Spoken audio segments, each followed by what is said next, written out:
कि वो तो जितेंद्र नारायण त्यागी बनने के लिए इतनी मेहनत कर रहे थे, जो आज बन गए, उनको सर्टिफिकेट मिल गया, लेकिन सपना अधूरा रह गया। इसलिए अधूरा रहा कि ब्राह्मण नहीं बने। और क्या बोलता है को इस मजहब में, इस्लाम में छुआछूत, इस्लाम में छुआछूत है। अरे बेवकूफ, तुम्हें पता ही नहीं। छुआछूत तो उस मजहब में जिसमें तुम गए हो, उसमें त्यागी, तुम त्यागी हो, तुम पंडित नहीं बन सकते।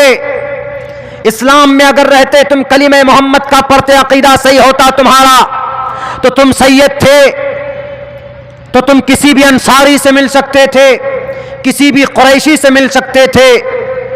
ला फज़ल लिअरबिय्यिन अलल अजमी, किसने कहा? हमारा और तुम्हारा, हमारे और तुम्हारे आखिरी नबी मोहम्मद ने कहा। बिलाल हबशी काले थे, सलमान रूम फारस के थे, अबू हुरैरा रूमी थे, मुसअब बिन उमैर रूमी थे, अबू हुरैरा यमनी थे। ये लोग आए थे, अब्दुल्लाह बिन सलाम यहूदी। आप अलैहिस्सलाम के अंदर अगर छुआछूत होती, इस्लाम में छुआछूत की बीमारी होती, तो आप तमाम सहाबा को, बड़े छोटों को एक साथ एक प्लेटफॉर्म पर लेकर नहीं बैठते, एक साथ खाना नहीं खाते, एक साथ पानी नहीं पीते। बल्कि अब तो तुम्हें याद दिलाएगा, आएगी याद कि जब तुम जाओगे, तुम त्यागी बन गए हो, तुम कभी भी अमित शाह जी के कुर्सी पर नहीं बैठ सकते। क्यों? वो शुद्ध ब्राह्मण है। तुम कभी भी भारत के अंदर मुरली मनोहर जोशी के करीब नहीं जा सकते, वो ब्राह्मण है। तुम कभी भी योगी आदित्यनाथ के करीब नहीं बैठ सकते, चूंकि वो ठाकुर है। और ये तो डिवाइड उनमें है जहां गए हो। ये त्यागी, ये ब्राह्मण, ये शूद्र, ये क्षेत्रीय, और एक दूसरा बिल्कुल अलग। त्यागी कभी भी अपनी बेटी को, ब्राह्मण कभी भी अपनी बेटी त्यागी को नहीं देते हैं। चले जाइए उत्तर प्रदेश, गाजियाबाद, मेरठ, मुजफ्फरनगर, इन इलाकों में है त्यागी ज्यादा पाए जाते। मैंने वहां पे तालीम हासिल की, मैं जानता हूं कि ब्राह्मण कभी भी त्यागी को बेटी नहीं देगा। क्यों? ये तो त्यागी है। बताइए कितना बड़ा छुआछूत तो उसमें है। अरे बेवकूफ, तुम्हें पता ही नहीं। इस्लाम में आओ, अगर कोई सैयद है तो वह अपनी बेटी इस्लामिक एतबार से, शरीय एतबार से अगर किसी अंसारी के साथ दे दे तो कोई गुनाह, कोई पाप नहीं। लेकिन उस धर्म में, जिस धर्म में तुम गए हो, वहां तो पाप ही पाप है। वहां तो हाथ ही नहीं मिलाया जाता, वहां तो पानी नहीं पिया जाता है एक दूसरे का। ब्राह्मण त्यागी का नहीं, त्यागी ब्राह्मण का नहीं पिएंगे। मुंह लटका हुआ है बेचारे का, हाय रे बाप, हमारा तो सपना पूरा ही नहीं हुआ, हमको ब्राह्मण बनना था। तो इसीलिए ब्राह्मण नहीं बन सकते। मोहर लगा दी मनुस्मृति ने कि ब्राह्मण वही बनेगा जिसकी मां ब्राह्मण। रिजवी वसीमानंद जी, जितेंद्र नारायण सिंह जी, तुम्हारी मां कौन? मुसलमान। अब्बा कौन? मुसलमान। भाई कौन? मुसलमान। बेटा कौन? मुसलमान। आप कौन? आप कौन हो जी? आप तो बेपिंदी के लौटो। न ब्राह्मण बने, न सैयद बने, न अंसारी बने, लटक कर रह गए। तैयारी है। मैं 100 बार कहूंगा कि सनातन इस्लाम को बोलते हैं, इसलिए कि आसमान से जमीन पर हजरत आदम अलैहिस्सलाम को अल्लाह तबारक व तआला ने मालाबार श्रीलंका के पहाड़ी के ऊपर उनको अवतरित किया था, उनको वहां पर उतारा था। पहला व्यक्ति, सबसे पहला इंसान ऑन द अर्थ, इस जमीन पर अल्लाह ने उतारा। वो अल्लाह का बंदा, वो पैगंबर रसूल, वो मुसलमान। जब सबसे पहला इंसान, व्यक्ति मुसलमान है, तो वहां से जो भी निजाम, जो भी धर्म चलेगा, वो वही धर्म होगा जो उस व्यक्ति का होगा। सबसे पुराना व्यक्ति मुसलमान, तो सबसे पुराना धर्म इस्लाम। देख लीजिए पुराने इतिहास की किताबों में आपको पता चल जाएगा। वक्त की जरूरत है बोलना, इन बातों को रखना, वरना एक ही नहीं है आपको जो मनसब, जो ओहदा लेना था, आप इतने सारे विवादित बयान देकर आपको ओहदा, वो मनसब मिल गया, लेकिन पता है जो मकसद था वो मकसद आपका पूरा नहीं हुआ। आपका मकसद था ब्राह्मणिज्म को अपनाना, ब्राह्मण बनना, लेकिन आपको ब्राह्मण नहीं बनाया गया, आपको सर्वश्रेष्ठ ओहदा नहीं दिया गया, आपको त्यागी बनाया गया। और त्यागी का मकाम क्या है मैं बताऊंगा। हु इज कॉल्ड त्यागी, किसको त्यागी बोलते हैं? हम बताएंगे आपको कि त्यागी किसको बोलते हैं।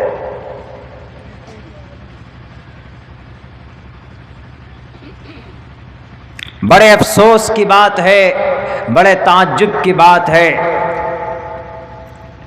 पूरी कोशिश की गई। अल्लाह के नबी अलैहिस्सलातु वस्सलाम के ज़माने में अल्लाह ने कुरान में बयान किया, या अय्युहल्लज़ीना आमनू ला तत्तखिदू अदुव्वी व अदुव्वकुम औलिया तुल्कून इलैहिम बिल मवद्दा।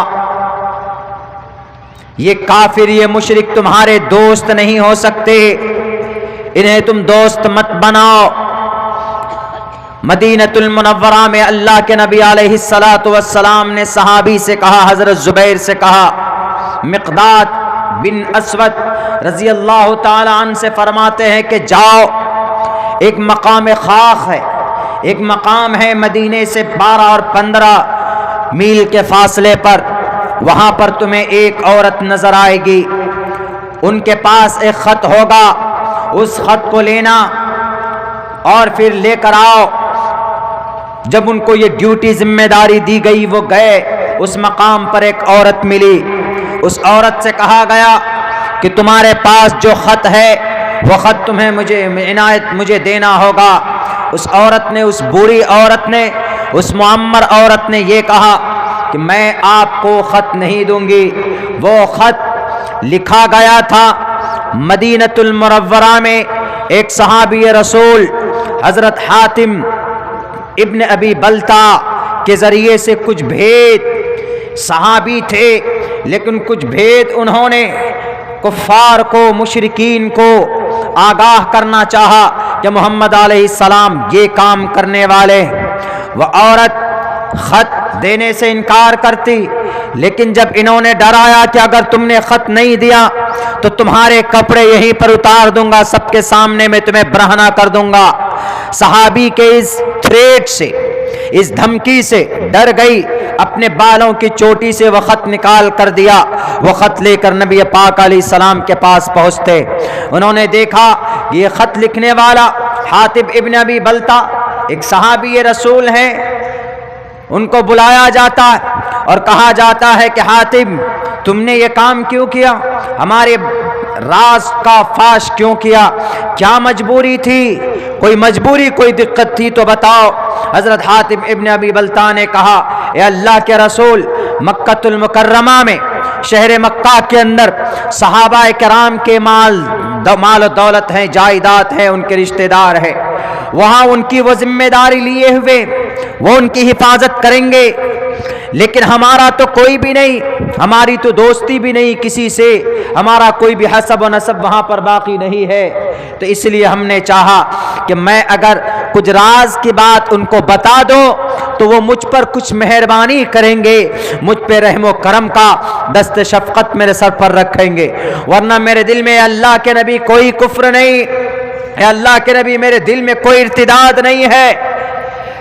उस वक्त हजरत अबू बकर से हजरत उमर फारूक तैश में आकर बोलते हैं, अल्लाह के नबी इजाजत दीजिए, इसका गर्दन, इसका सर तन से जुदा कर देते, आप इजाजत दें, अभी इसका काम तमाम किए देते। मोहम्मद रसूलुल्लाह ने कहा कि उमर नहीं, जरा गुस्से पर काबू रखो, ये कौन पता है? हातिम इब्न अबी बल्ता, ये बदरी सहाबी 313 जिन्होंने बद्र के जंग में हिस्सा लिया था, ये वो है, माफ कर दो इनको, ये सही है जो ये कह रहे हैं कि अल्लाह के नबी हमने कोई कुफ्र नहीं किया, हमने कोई, मैं मुर्तद नहीं हुआ, मुझे कोई जोर जबरदस्ती नहीं, बल्कि हमने एक ख्वाहिश ये थी कि मेरी जो दौलत है, मेरे जो लोग हैं, उनके ऊपर कुफ्फार मेरे इस एहसान की वजह से, मेरे इस काम की वजह से वो उनको परेशान नहीं करेंगे, मेरी दौलत की आबियारी करेंगे, वहाँ पर देखेंगे। इस वजह से हमने ये काम किया था। तो अल्लाह के नबी अलैहिस्सलातु वस्सलाम के ऊपर अल्लाह तबारक व तआला ने वही नाजिल की कि ये जब मेरे दुश्मन हैं तो तुम्हारे भी दुश्मन हैं, इनको दोस्त मत बनाओ। लेकिन आज जो पिछले 1-2 महीने में जो घटनाएं घटी और जो एक बहुत बड़ा हादसा, समझिए इसको न मालूम क्या खाकर पैदा हुआ इस धरती पे वो आया, और उन्होंने पूरी कोशिश की। पहले तो मजबूर थे वो, अब से 4 साल पहले उन्होंने हमारी पवित्र धरती बाबरी मस्जिद के खिलाफ कोर्ट में एफिडेविट पेश किया। जब वहां से धुतकार दिया जाता है, रांदे दरगाह किया जाता है, तो बाद में जाकर ये डिसीजन लेते हैं, ये फैसला लेते। अभी 1-2-3 दिन के अंदर जनाब उन्होंने पूरी सारी चीजें उन्होंने तब्दील कर ली। भारतीय आर्टिकल 25 के तहत ले सकते हैं, मना नहीं। आर्टिकल 26 के तहत वो ले सकते हैं, मना नहीं। लेकिन इल्जाम दर इल्जाम, बहतान दर बहतान, एतराज दर एतराज बदनाम करने के लिए एक पहाड़ खड़ा किया गया कि नहीं, हमको धक्के मार मार कर निकाला गया। क्या इस्लाम कोई घर है कि उसमें तुम बंद थे, दरवाजा खोलकर पीछे से लात मार कर निकाल दिया तुमको? हमको कई बार इस्लाम से निकाला। अरे इस्लाम का कौन मालिक है कि जो तुमको इस्लाम से निकाला? तुम तो खुद ऐसे पापी मुजरिम हो, ऐसे बेलगाम घोड़े हो, कभी कुछ बोल देते हो। वो खुद अपने फैल से, अपने किरदार से तुम निकल जाते हो, अल्लाह के अजाब का मुस्तहिक बन जाते हो। इस्लाम का कोई मालिक नहीं है, इस्लाम का मालिक अल्लाह है। इस दीन को, इस शरीयत को अल्लाह तबारक व तआला ने क्रिएट किया, अल्लाह ने इस दुनिया के अंदर भेजा। We have sent down to the earth and this message from Allah subhanahu wa ta'ala, from no one in the world, किसी इंसान के तरफ से नहीं, अल्लाह के तरफ यह मैसेज है। उठाओ कुरान पढ़ो, वइन्नहु लतंज़ीलु रब्बिल आलमीन, ये कलाम अल्लाह के तरफ से है। जिब्राइल अमीन लेकर आए, नज़ल बिहिर रूहुल अमीन अला क़ल्बिक, मोहम्मद के सीने अतहर पर लेकर आए।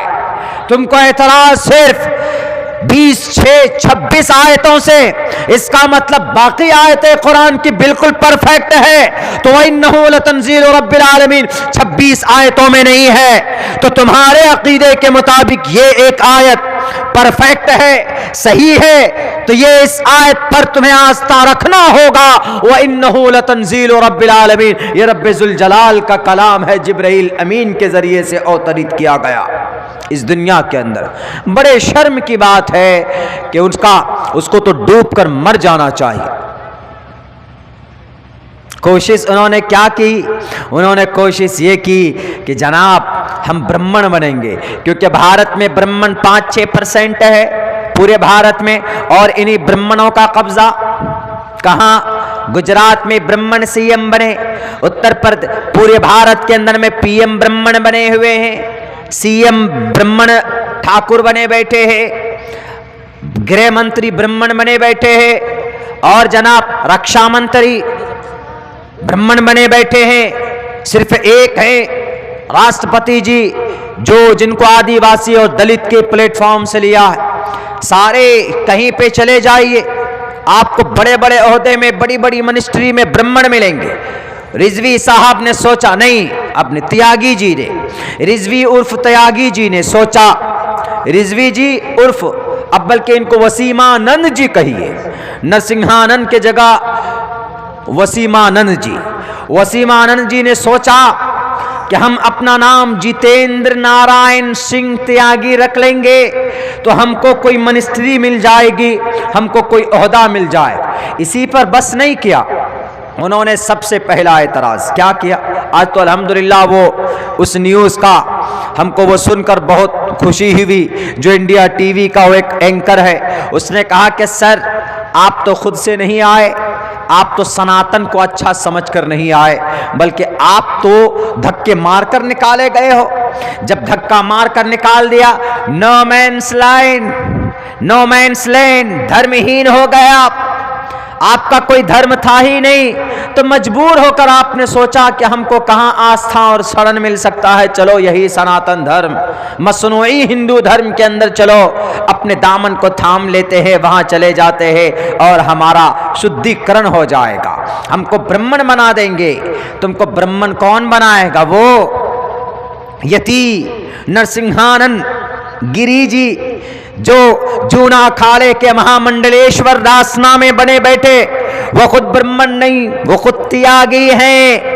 और त्यागी बिहार में उनको बोलते हैं, बिहार में जो मकाम भूमियार का है वही मकाम उत्तर प्रदेश में त्यागी का है, ब्राह्मण नहीं है। उन्होंने ये कहा कि मैं अपने भाई की जगह वसीमानंद जी को देता हूं, वसीमानंद जितेंद्र साहब को देता, जितेंद्र नारायण सिंह त्यागी जी को देता। ये कम से कम 100 तो केसेस उसके ऊपर FIR है। वो दीपक त्यागी कौन? यही नरसिम्हानंद जो गिरी है, इनका रियल नाम दीपक त्यागी, लेकिन उर्फ में मशहूर, उर्फ है मशहूर इसी नाम से है नरसिम्हानंद त्यागी जी। महामंडलेश्वर जूना अखाड़े में प्रमुख बैठ गए, हिंदू महासभा के कार्यकर्ताओं में होता है उनका शुमार। और उन्होंने जब उनके पास दरबार में पहुंचे, उन्होंने कहा कि sir, I want to convert my religion. अरे तुम्हारा कोई रिलीजन था ही नहीं, तुम्हारा तो कोई अकीदा था ही नहीं। वो कहते हैं कि हमको जबरदस्ती इस्लाम से निकाला गया। जरा मेरे मुस्लिम भाई बताओ, क्या इस्लाम से कौन निकाल सकता? मैं अगर यहीं पर अगर कोई ऐसे शिरकिया अल्फाज बोलता हूं या कोई कलिमे कुफ्र अदा करता हूं और उस पर अकीदा रखता हूं, तो क्या मुझे यहां अली नगर के उलमाए किराम इस्लाम से क्या कान पकड़ कर निकालेंगे? उन्होंने कहा कि नहीं, 20 मरतबा मुझ पर फतवे दिए गए, मुझे धर्म से मुर्तद कहा गया कि ये धर्म से निकाल दो इसको कान पकड़ कर। नहीं, इस्लाम की बुनियाद 5 चीजों पर है। बुनियल इस्लाम वाला खमसिन, शहादत अल्लाह इलाहा इल्लल्लाह। इस्लाम जो टिका हुआ है 5 पिलर पर। सबसे पहला पिलर अल्लाह इलाहा इल्लल्लाह, अल्लाह को एक मानना। तुमने अल्लाह को एक नहीं माना तो वहीं से तुम खुद ब खुद निकल गए, तुमको निकाला कोई नहीं है। ये इल्जाम देना बंद करो हमारे उलमाए किराम पर, बल्कि तुम अल्लाह इलाहा इल्लल्लाह पर जो जब तुम्हारा अकीदा नहीं है तो उसी वक्त से तुम्हारा रिश्ता इस्लाम से टूट गया। और दूसरे नंबर पर इकामिस सलात, नमाज कायम करने का अकीदा है, होना चाहिए, वो भी तुम्हारे अंदर नहीं है। और तीसरे नंबर पर वो सोम, वो ज़कात देना, वल हज्जी, और हज करना, और वो सोम रमजान 30 दिन के रोजे का एतराफ और यकीन करना। ये 5 पिलर हैं इस्लाम के। इनमें से किसी एक का भी मुनकिर, किसी एक का भी इनकार करने वाला, वो ऑटोमेटिकली इस्लाम से निकल जाएगा। उसको निकालने के लिए इस्लाम से किसी सर्टिफिकेट की जरूरत नहीं। बताओ, तुम जिस धर्म में गए हो उस धर्म की बुनियाद कितनी चीजों पर है? बता सकता है कोई? नहीं बता सकते। पूछो उसी नरसिंहानंद सरस्वती जी से कि जिस धर्म में आपने मुझे लिया है उस धर्म की बुनियाद कितनी चीजों पर है? नहीं बता सकते। दुनिया के किसी भी मजहब की बुनियाद कितनी चीजों पर है? मैं 2 टोक लफ्जों में कह सकता हूं कि किसी भी मजहब की बुनियाद कितनी चीज पर है। यह कहीं काउंटेड नहीं है। सिर्फ इस्लाम एक ऐसा मजहब है, दुनिया का वाहिद मजहब है कि जिसके अरकान, जिसके पिलर, बुनियादी अरकान का पता है कि वो 5 है। सबसे पहले ईमान लाना, नमाज का एतराफ करना, ज़कात का एतराफ करना, और हज का एतराफ करना, और सौम रमज़ान और रमज़ान शरीफ के रोज़े का एतराफ करना। वो बुनियाद इस्लाम है। लेकिन तुम्हारा क्या? तुम तो चले गए और ऊपर से इल्ज़ाम देकर चले गए। इल्ज़ाम उन्होंने क्या क्या इल्ज़ाम दिए? उन्होंने सोचा, इल्ज़ाम के बारे में मैं बताऊंगा आपको। उन्होंने पहले ये सोचा, अच्छा उन्होंने आखिर में क्या कहा कि सर पूरे तौर पर इस्लाम में आ गए कि अंदर में कुछ खट्टा मीठा है, अंदर में कुछ है कि कहीं आप मंत्री का पद लेने के लिए आ गए हो, चूंकि उत्तर प्रदेश में भी चुनाव भी होना। तो उन्होंने कहा कि बिल्कुल बोलिए, क्या बोलना है मुझे। उन्होंने कहा कि सर हनुमान चालीसा आता है आपको। अब वो नहीं मुझे 3 ही दिन हुए हैं, मुझे 3 ही दिन हुआ है सफ़र किए हुए, 3 ही दिन हुए हैं अभी इस्लाम को छोड़े हुए, हालांकि मुसलमान था ही नहीं वो। मैं कई बार कह चुका हूं कि शिया राफजी शिया मुसलमान नहीं होता। वो कहते हैं कि इमाम हुसैन, अरे इमाम हुसैन को अगर मानते हो तो इमाम हुसैन ने तो इस दीन की हिफाजत के लिए अपने सारे परिवार को कुर्बान कर दिया। तुम्हारे कॉन्सेप्ट के मुताबिक ही ले लो, शहीद हो गए करबला के मैदान में, वादिये इराक में, जो तुमने उनके झंडे को झुकाया, जो तुमने जलील रुस्वा किया। पता वो क्या कहते हैं एंकर साहब के त्यागी जी, अब इनका नाम वही त्यागी जी हो गया, वसीम आनंद। वसीम आनंद जी से कहते हैं कि सर दिल में कुछ और छल कपट है क्या। अच्छा हनुमान चालीसा सुना दीजिए। वो बोलता है कि नहीं आई एम नॉट एबल, अभी हम नहीं सुना सकते। तो हनुमान चालीसा उनसे पूछा गया सबसे पहले, हनुमान चालीसा मैंने पढ़ा, जय हनुमान ज्ञान गुण सागर, जय कपीस ते हो लोक उजाकर, रामदूत अतुलित बल धामा, अंजन पुत्र पवन सुत नामा, कवन सो काज कठिन जग माहे। ये हनुमान चालीसा पूरे 6 मिनट 7 मिनट का, बड़ा लंबा चौड़ा। रामदूत अतुलित बलदामा, मर्यादा पुरुषोत्तम रामचंद्र जी के पीए थे, पर्सनल असिस्टेंट। कौन? बजरंग बली हनुमान, श्री हनुमान जी। हाँ हनुमान असल में ये कॉन्सेप्ट है, हनुमान का मतलब हिनन करने वाले, और हिनन करने वाले को बोलते हैं नेकी करने वाले। पता हनुमान किनको कहा गया रामायण में? नेकी करने वाले। हालांकि ये पूरी हिस्ट्री जो है राम की और हनुमान की, ये काबतुल्लाह को ढाने के लिए एक अबरहा बादशाह जो आया था, बिल्कुल उसी वाक़े को देवमालाई कहानी बनाकर बना दिया गया। हनुमान, रामायण, वाल्मीकि, ये बना दिया गया। वो एक अलग टॉपिक है, लेकिन उनसे कहा गया कि हनुमान चालीसा पढ़िए। उन्होंने कहा कि सर मालूम नहीं, अभी मुझे 3 दिन हुए। उनसे कहा गया कि अच्छा बोलिए जय श्री राम। उन्होंने कहा जय श्री राम हर हर महादेव, बोल दिया जय श्री राम हर हर महादेव। अच्छा जी, जब वो गए तो पूजा प्रार्थना, अशुद्ध थे वो, अशुद्ध यानी नापाक थे वो। हालांकि कुरान में नापाक किसको कहा गया? जो एक अल्लाह को ना माने वो नापाक।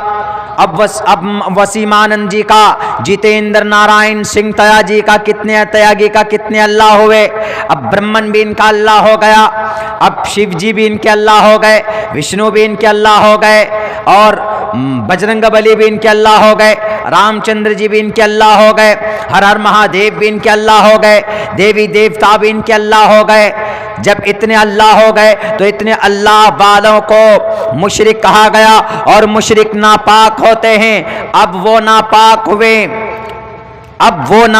हुए हैं। इन्नमल मुशरिकून नजसुन फला यक़रबुल मस्जिदल हराम। अल्लाह का कुरान कहता है कि मुशरिक नापाक और नजिस है। ये मुसलमान, ये मुशरिक और ये काफिर पाक नहीं है अकॉर्डिंग टू द कुरान।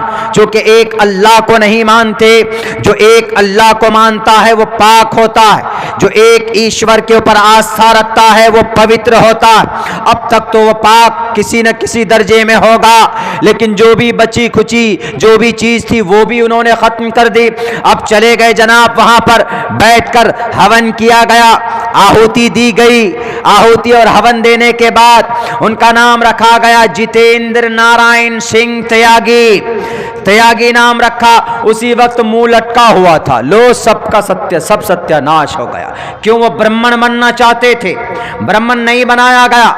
अब ज्यादा से ज्यादा वसीमानंद जी को राय बोल सकते हैं, उनको पंडित जी नहीं बोल सकते, क्योंकि पंडित जी उसी को बोल सकते जो प्योर ब्राह्मण होता है। अब वो क्या बन गए? राय जी बन गए, वसीमानंद जी। अब उनके बाद इंटरव्यू होता है। देखिए उनके बाद अब वो सवाल एतराज करते हैं। उनके बाद अब जब सवाल होता है उनसे, तो पहला सवाल उनका क्या, अच्छा ब्राह्मण होता कौन है? ब्राह्मण मनुस्मृति के तहत ब्राह्मण वो होता है ओम प्रकाश नारायण, हिंदी लैंग्वेज के सबसे बड़े प्रोफेसर। उन्होंने कहा कि ब्राह्मण, उन्होंने ये एक्सप्लेन किया, मनुस्मृति में लिखा ब्राह्मण वो शख्स होगा जिसके मां ब्राह्मण हो और जिसका बाप ब्राह्मण हो, यानी मां ब्राह्मण, मां के कोख से पैदा होगा तो ही ब्राह्मण होगा।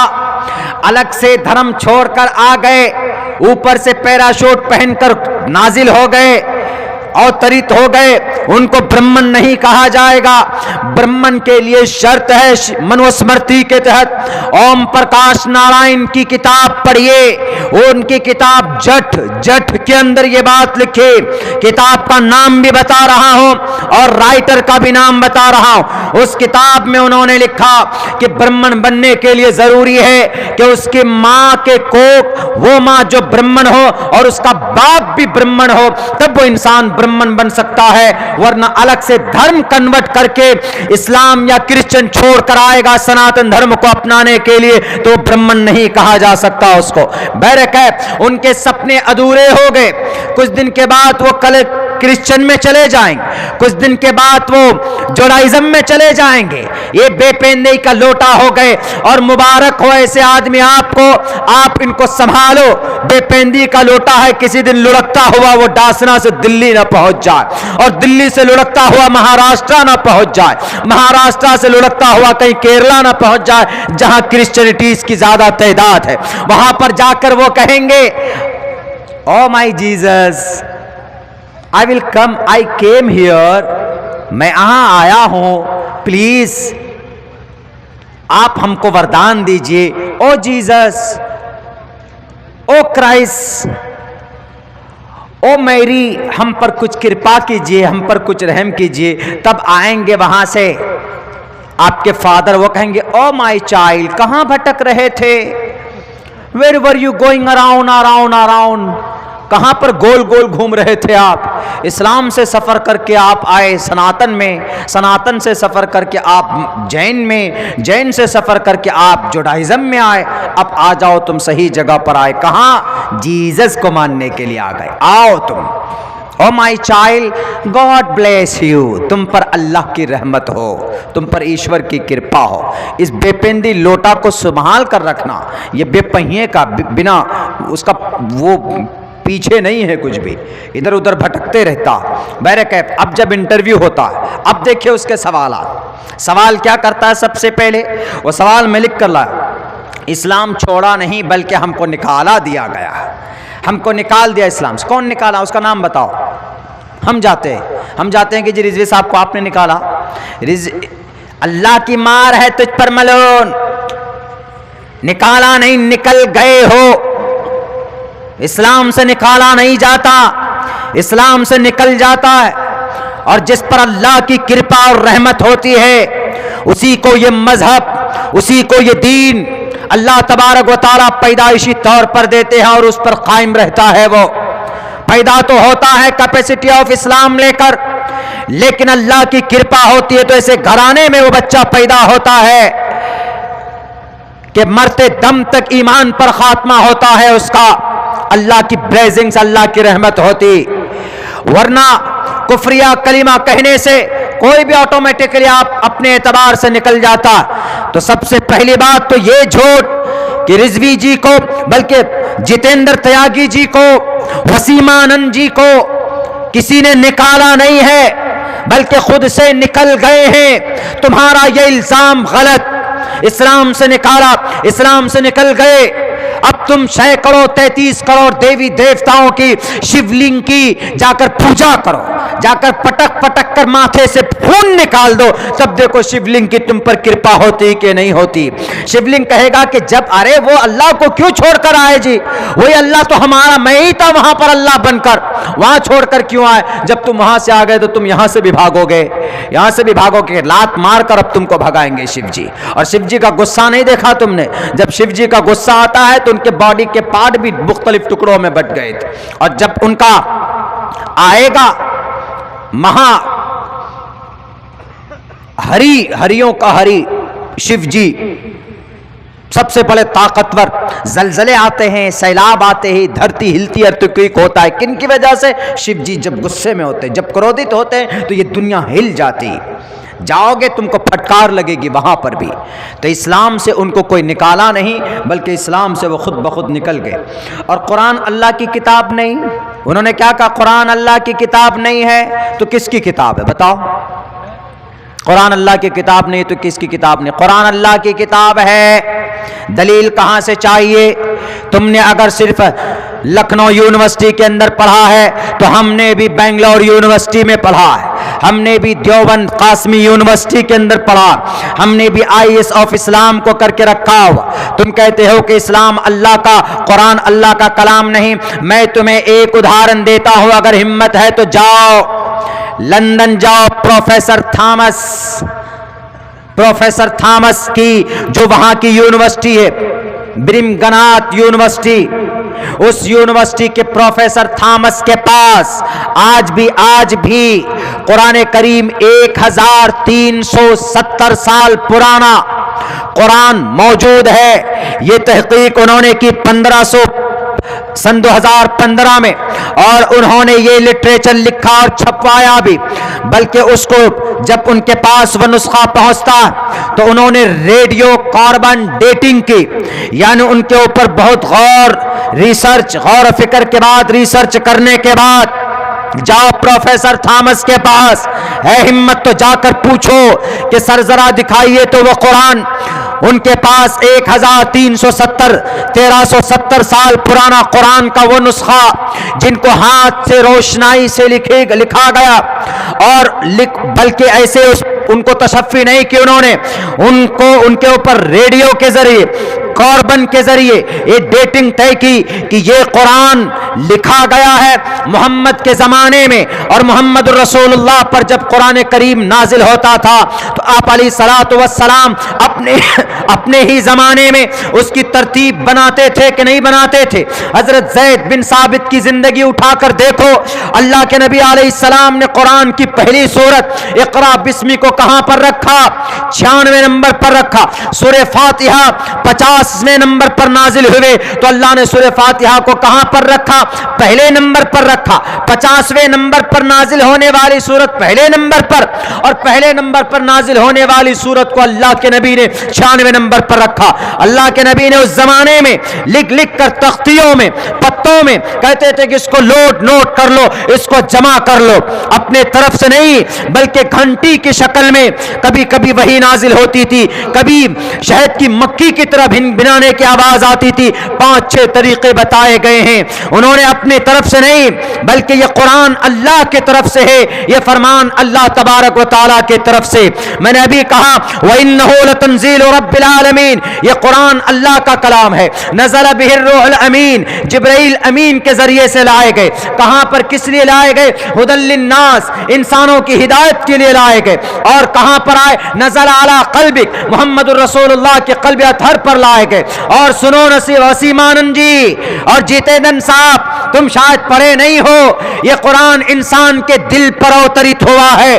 किसी पहाड़ में, जमीन के किसी हिस्से में, किसी जगह पर यह ताकत नहीं थी कि कुरान करीम के बोझ को बर्दाश्त कर सके।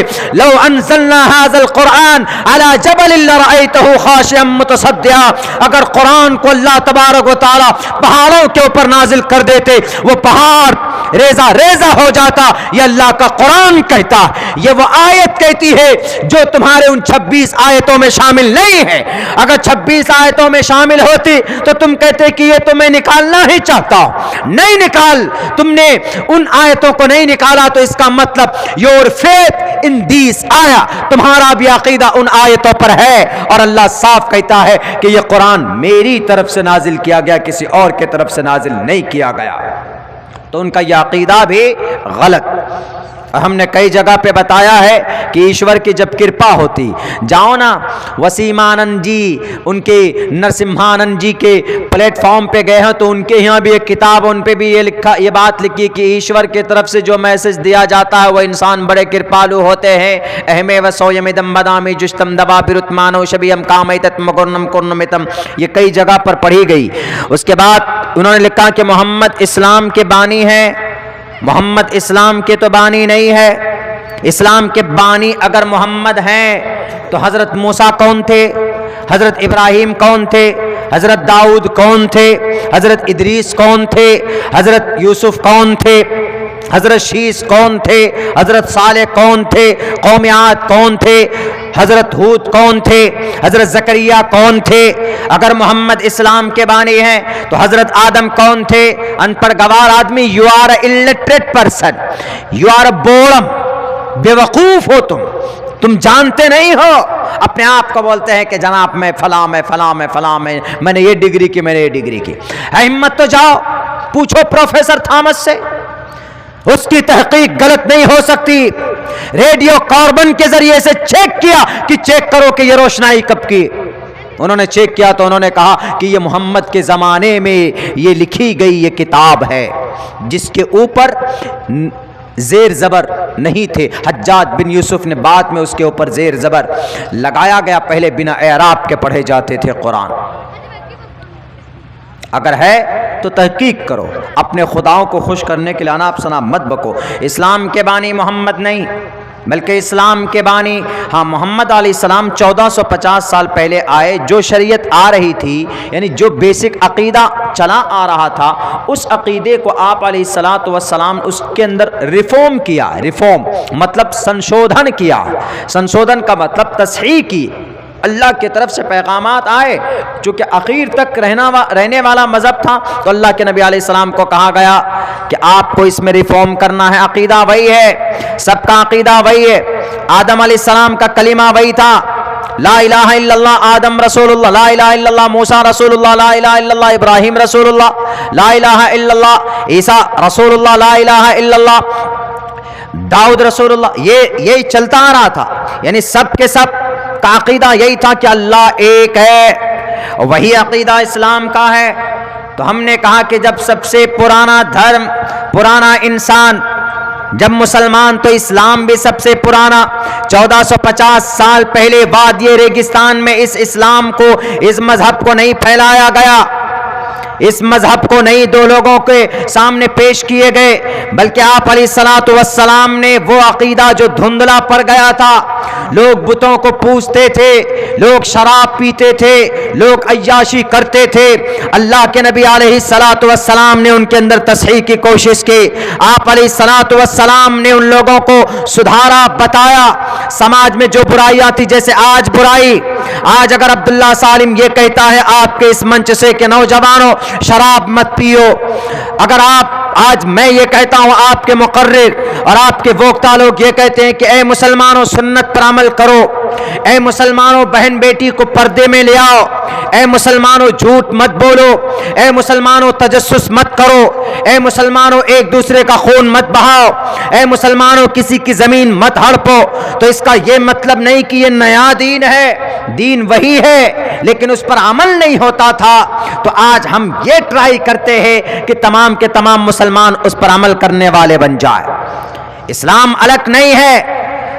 उन्होंने कहा कि हम आए सनातन धर्म में, जो दुनिया का सबसे बेहतरीन मजहब सनातन नहीं है। तुम्हारे इस सनातन को मैं इस्लाम साबित कर सकता हूं। वसीमानंद जी, यति नरसिम्हानंद गिरी जी उर्फ दीपक त्यागी जी, आओ मैदान में। तुम्हारे सनातन का दूसरा नाम शाश्वत है श्रीमद् भगवत गीता में, और शाश्वत कहा गया कि जो कंटिन्यू आसमान से जमीन पर आने वाला हो उस मजहब को शाश्वत कहा जाता है। बताओ, हजरत आदम से लेकर मोहम्मद तक हमेशा कंटिन्यू मुस्तकिल कौन से मजहब का मैसेजेस आया? हजरत दाऊद के ऊपर मैसेज आया, वही लेकर जिब्राइल आते रहे। हजरत इब्राहिम पर वही लेकर आते रहे। हजरत नूह पर वही लेकर आते रहे। हजरत इस सुलेमान पर वही लेकर आते रहे। हजरत मूसा पर वही लेकर आते रहे। हजरत ईसा के ऊपर वही आती रही। तो बताओ, हमेशा कंटिन्यू ये तारीख बताएगी, पूरी दुनिया की तारीख आप बताएगी कि शाश्वत हमेशा से आने वाला धर्म, हमेशा से आने वाला धर्म इस्लाम ही है, कोई दूसरा मजहब नहीं। इसी को संस्कृत में कहा गया क्या? शाश्वत। शाश्वत अल्फाज बदल गए तो संस्कृत की वजह से आपने अपना लिया कि संस्कृत है, तो अपनाओ, अच्छी बात है। हम तो कहते हैं कि भाई आप कलिमा भी अपने उसमें पढ़ो, एकम्मा ब्रह्मा द्वितीयो नास्ते पढ़ो, कोई ऐतराज नहीं, हम मना भी नहीं कहेंगे। आप सूरह फातिहा भी ब्रह्मा गायत्री मंत्र में पढ़ो, हम भूर्भुवः स्वः तत्सवितुर्वरेण्यं भर्गो दिशि, हम उस पर भी ऐतराज नहीं करेंगे। आप पढ़ो अलिफ लाम मीम को आप हनुमान चालीसा बना करके पढ़ो कि जय हनुमान ज्ञान गुण सागर, जय कपीस ते होलो को उजाकर, रामदूत अतुलित बलदामा, अंजन पुत्र पवन सुतनामा। पढ़ो, हम मना नहीं करेंगे। हम कहेंगे कठिन सो काज कठिन जग माही, हम तो इतना कहेंगे। आखिर में वो जो हिंदी का भसुंड काक का तर्जमा करते हुए वैद व्यास जी ने कहा, यहाँ ना पक्ष बातें कुछ राखो, वैद पुराण संत मत भाको, तबलक जो सुंदरम चाहे कोई, बिना मोहम्मद पार न कोई। कुछ भी अकीदा रखो, लेकिन जब तक मोहम्मद के प्लेटफॉर्म पर नहीं आओगे तो दाल नहीं गलेगी। वसीम आनंद जी, इस्लाम के बानी मोहम्मद नहीं है, मोहम्मद तो आखिरी नबी है, इस्लाम की आखिरी शरीयत के ऊपर मोहर लगाने वाला। इस्लाम आतंकी गुट का नाम, कितना बड़ा एतराज। इस्लाम आतंकी गुट का नाम है और यह कुरान